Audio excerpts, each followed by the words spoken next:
Приветствую! Тема видео «Идеальный портативный радиоприемник». Рассмотрим в качестве примера оригинальную версию JBL Tuner FM. Мы пытаемся определить причину того, почему же данная модель портативного радиоприемника так и не стала идеальной. То есть, каким могло бы быть устройство в идеале в условиях, когда спрос диктует предложение. Итак, что же могло быть хорошего в JBL Tuner FM, помимо его компактных размеров, резиновых вот этих вот ножек, на поверхности которых нанесены рельефные точки, исключающие вероятность скольжения устройства во время его работы на высокой громкости. То есть, когда устройство находится на твердой поверхности, такой как плитка, кафель и прочие твердые поверхности, данные точки предотвращают вероятность скольжения устройства.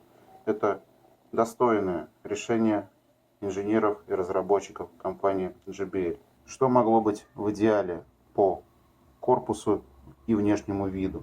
Прорезиненное покрытие могло иметь дополнительный точечный рельеф с целью исключения скольжения устройства из рук его владельца. А устройство защитной сетки, закрывающей динамик и пассивный резонатор, могло быть не металлическим, а по принципу из тех же материалов, что в JBL Charge 3.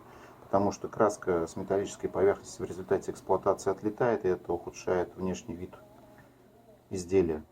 Что же касается веса и габаритов JBL Tuner FM, то они практически идеальные. Это небольшое легкое компактное устройство с приятным внешним видом. Его удобно брать с собой, оно не займет много места в сумке или рюкзаке во время путешествия, поездки какой-то или командировки. Далее дисплей. Дисплей точечный, информативный, приятное освещение при включении устройства. Отображается уровень заряда аккумулятора в процентах. Далее частота радиоволны, а при переключении режима на Bluetooth отображается соединение через Bluetooth. Что можно было бы сделать в идеале? В идеале можно было сделать дисплей более информативным, а отображение уровня заряда аккумулятора постоянным. То есть не только в момент включения, но и на протяжении всего времени работы устройства.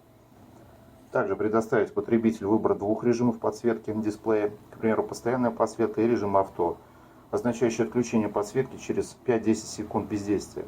К счастью, имеющийся по дисплею недостаток возможно решить на программном уровне, возможно через какие-то обновления, приложения или программное обеспечение, и будем надеяться, что производитель в будущем все же попытается устранить данный недостаток по дисплею. Далее, клавиши управления. Клавиши управления имеют накладку резиновую с таким же материалом покрытия Soft Touch, абсолютно не тактильная, скользкие.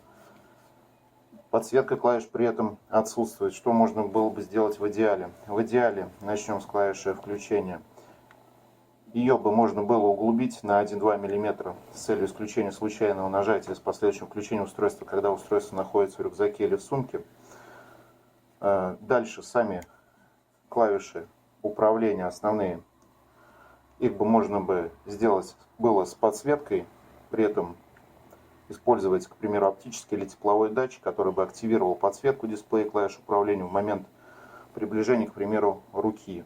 То есть вот сюда вот можно было бы в серединку установить датчик, оптический или тепловой, и когда пользователь или владелец подносит руку, к примеру, в темноте, да, когда слушает этот радиоприемник, подносит руку для того, чтобы нажать, либо переключить какую-то радиостанцию, либо переключить функцию. В общем, нажать на какую-то клавишу, он подносит руку, и здесь датчик срабатывает и активирует подсветку клавиш и дисплея временным интервалом на 5-10 секунд.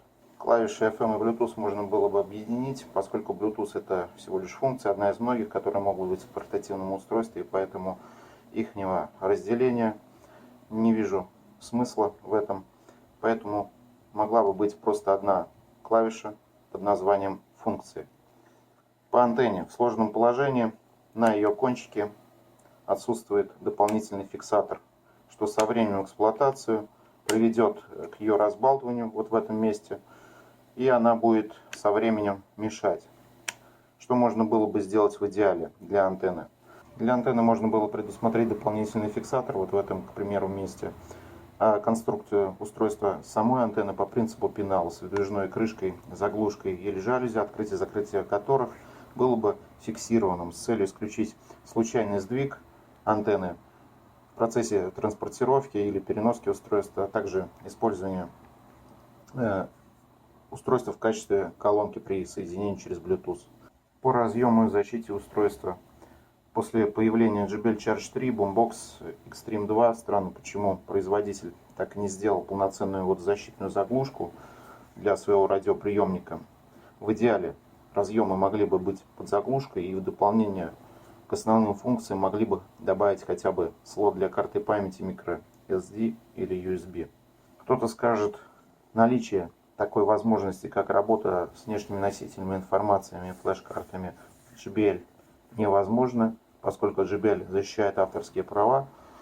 Тогда вопрос, почему JBL не защищает авторские права с версии JBL PattyBox? Зачем и к чему двойные стандарты? Далее, питание устройства аккумуляторов. Питание осуществляется от штатного адаптера питания напряжением в 5 вольт и силой тока в 1 ампер час. Аккумулятор литионный полимерный емкостью 1500 мАч.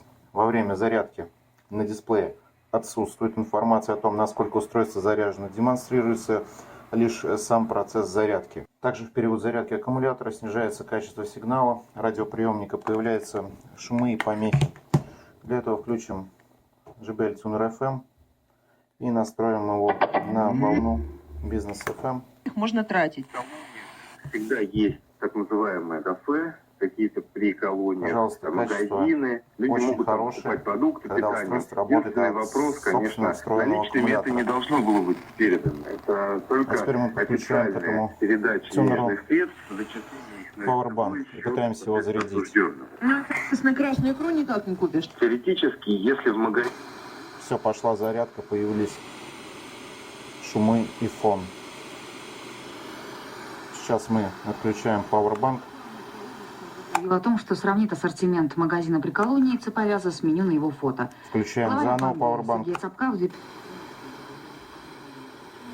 Вот такие шумы и фон происходят на JBL Tuner FM. Про уровень зарядки аккумулятора, вот он индикатор, показывает то, что устройство заряжается, проценты и уровень зарядки аккумулятора при этом отсутствует. Во выключенном состоянии тот же самый индикатор, проценты уровня заряда аккумулятора, то есть насколько зарядился аккумулятор, тоже отсутствует. В идеале, что можно было бы сделать? Аккумулятор мог быть большей емкостью, к примеру, в 2500 или 3000 мАч. Информация на дисплее отображаться в процентах, именно в процентах, и демонстрировать владельцу о том, насколько устройство заряжено или зарядилось. Наводки, влияющие на качество приема во время подзарядки, должны были быть исключены. Аккумулятор быть съемным, тем более в отсутствие водозащиты, поскольку аккумулятор встроенный, а водозащита отсутствует. Это может привести не только к порче устройства, но и более к серьезным последствиям. Далее, мощность устройства акустических систем JBL Tuner FM. Устройство имеет входную мощность в 5 Вт и выпускается в моноисполнение. В нем установлен один широкополосный динамик и один пассивный резонатор. В идеале, что можно было бы сделать? Установить два динамика слева и справа и выпускать его в стерео исполнении, а по бокам тюнера установить два пассивных резонатора, как у прочих колонок JBL. Далее функционал устройства средний. Имеется FM радио, Bluetooth версия 4.1, AUX вход джек 3,5 мм. Дополнительные функции отсутствуют.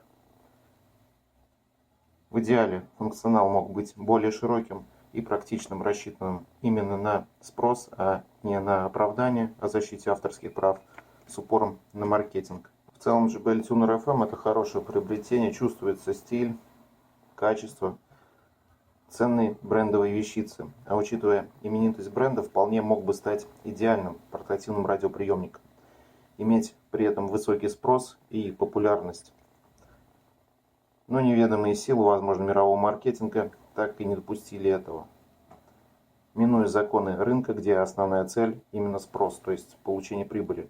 В то время как китайские производители ежедневно заслуживают уважения, стремясь к качеству, приобретая известность своими практичными функциональными устройствами. Не забываем добавляться в группу ВК. Всем всех благ, всего доброго и спасибо за внимание. Пока-пока.